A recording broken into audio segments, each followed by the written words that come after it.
And with that, this secures yet another Kuva weapon. Thankfully, I'll admit, the Brak took a while. The Gravamag gun took way longer. This has probably been the quickest so far. And there it is. You can see I'm still actually leveling these two up. The Gravamag's going to be going for the Arc gun is going to be going for a while, but there's the Karak and all the recovered items. Again, not really that many.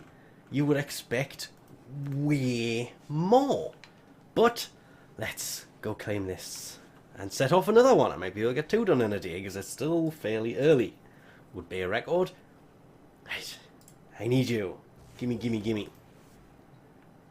This, I'm expecting to be similar to some of the other things, and for this, there is a slight twist. There's the normal Karak that this is better by in almost every way, apart from the fact that, yet again, it does more crit, more status, bigger magazine, quicker attack speed, no, same fire rate, does have a bit more punch through, reloads quicker, and does less damage.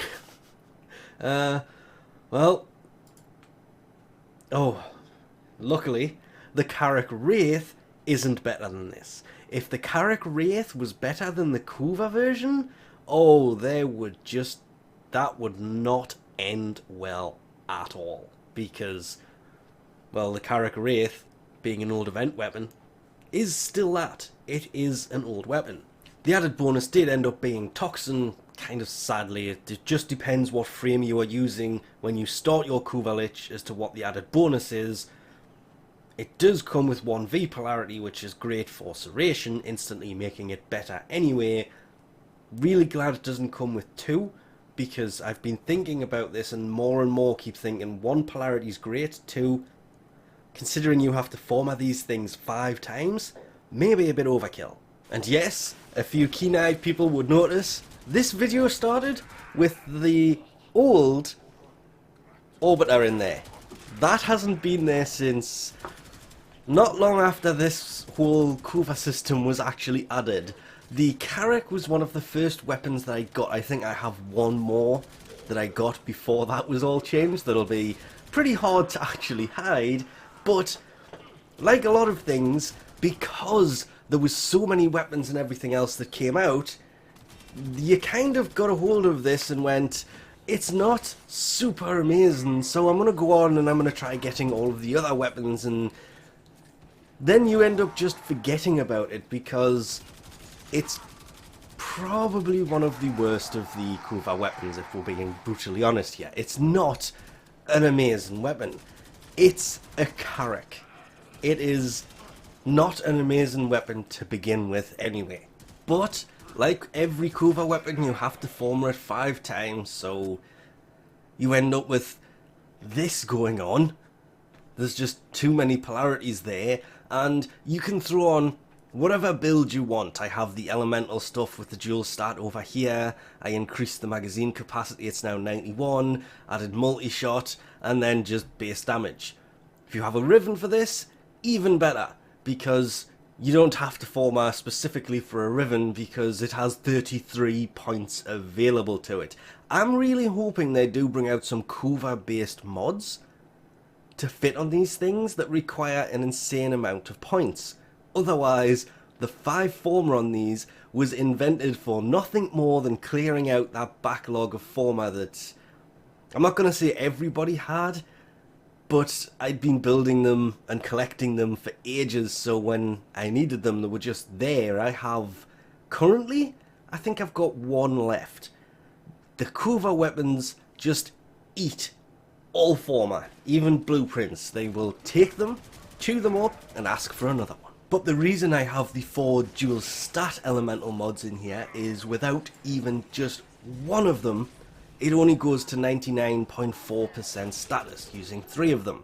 Hence, having to put the 4th one in so it has 100% status, because I did build this more on the status side than the crit side. I would probably recommend not putting that dash in for magazine wrap and putting crit chance in there. Building it for crit, throwing Point Strike, Vital Sense. I'm not going to mention Argon Scope or Bladed Rounds, because that's a whole different video that I'm busy trying to... That's a whole different matter. You could also throw Hammer Shot in, which will add 60% crit damage with 40% status chance, and there you go. The Vigilant Armaments I had in before will give an extra 5% chance to enhance crit hits from primary weapons. You can throw Vigilant Offense in, which will add Punch Through and take that 5% to 10%. You could even throw Critical Delay on, which will increase crit chance if you want. But without that in there, it's still going to be a 57.5% crit chance with a 5.9 times crit multiplier. And upon trying this, realised this thing actually works really well as a crit weapon. It works really well as a status weapon.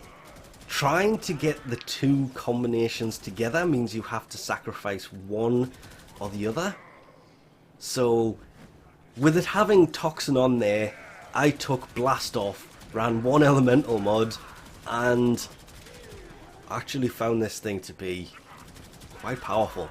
That 57.5% crit chance with a 5.9 times multiplier. The status did suffer quite a bit actually, because it took it from 100% to 91.1%.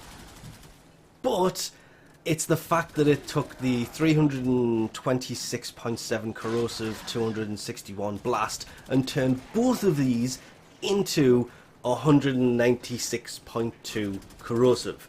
That was the downside. The status side of it, with the crit build on it, gets ruined quickly. So how you build it depends how you play. If you play for crit, it can work good as a crit weapon. If you play for status, it can also work as a good status weapon.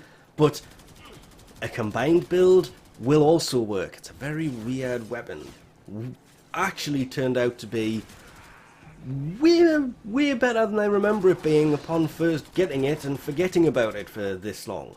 I should have had this as one of my first Kuva weapon videos, but it was very underwhelming at the time. But coming back to it, yeah, I think I'll leave this on until I start playing with something else. There were so many Kuva weapons, this will just sadly be forgotten about. But we'll leave this off here for now. Thanks for watching, and I'll catch you next time.